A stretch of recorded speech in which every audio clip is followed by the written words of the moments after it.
Chapter 11. Failure. The bitterest thing in life is failure, and the pity is that it is almost always the result of some avoidable error or misconception. With the rare exception of a man who is by nature a criminal or a waster, there need be no such thing as failure.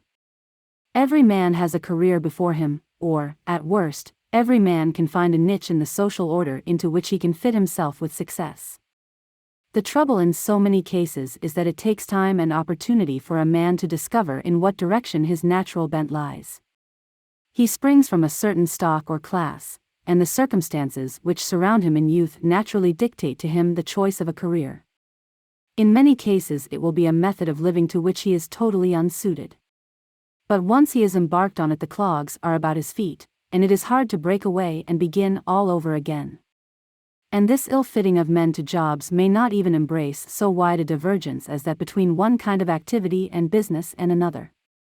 A young man may be in the right business for him, and yet in the wrong department of it. In any case, the result is the same.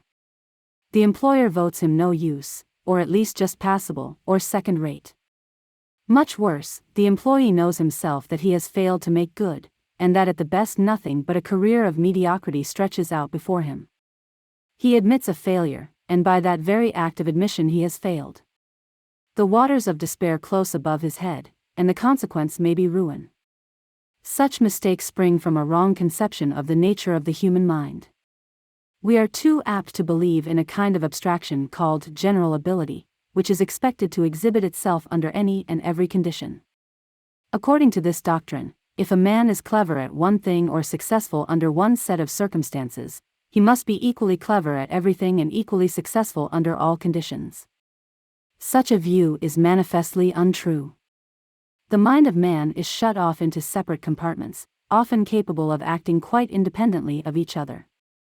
No one would dream of measuring the capacity of the individual for domestic affection by that of his power for oratory, or his spirituality by his business instinct.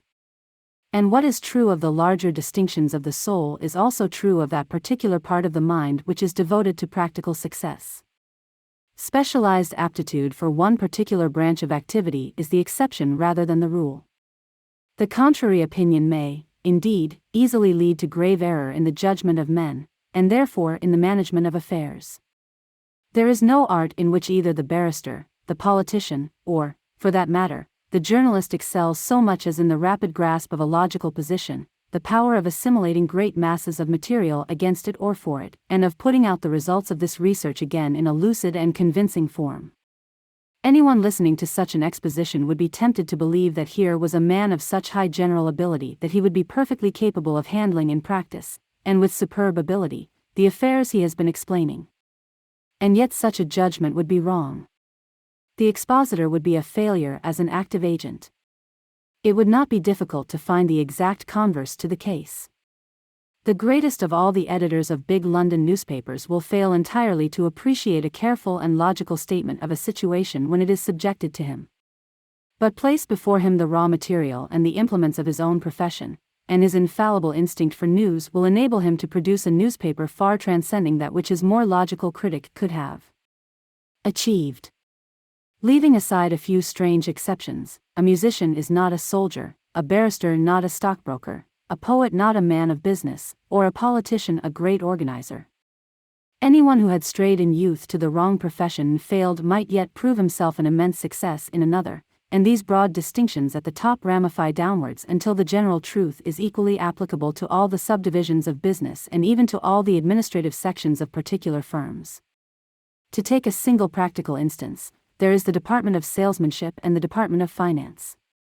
Salesmanship requires, above all, the spirit of optimism. That same spirit carried into the sphere of finance might ruin a firm. The success in one branch might therefore well be the failure in the other, and vice versa. No young man, therefore, has failed until he has succeeded. If I had to choose one single and celebrated instance of this doctrine, I should find it in the career of Lord Reading, Viceroy of India.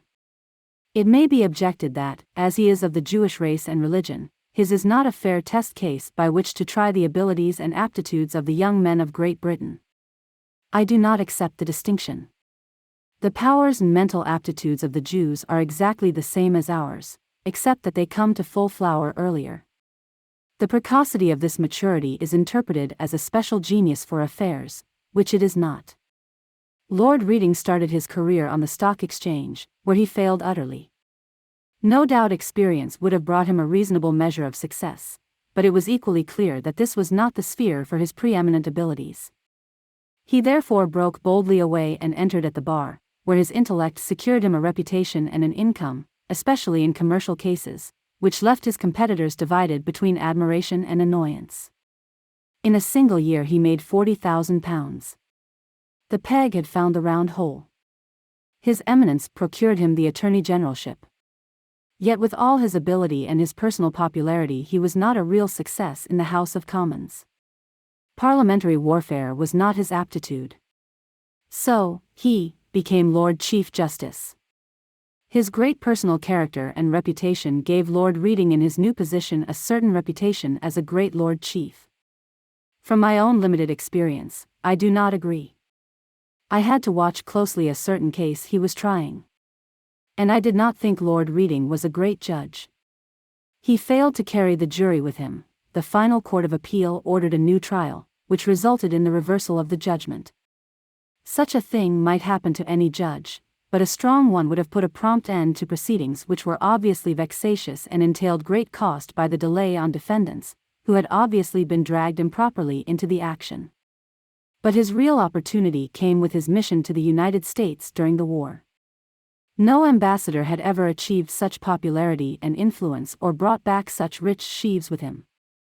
As a diplomatist, a man of law, and a man of business, he shone supreme. Once more, since his days at the commercial bar, he had found the real field for his talents.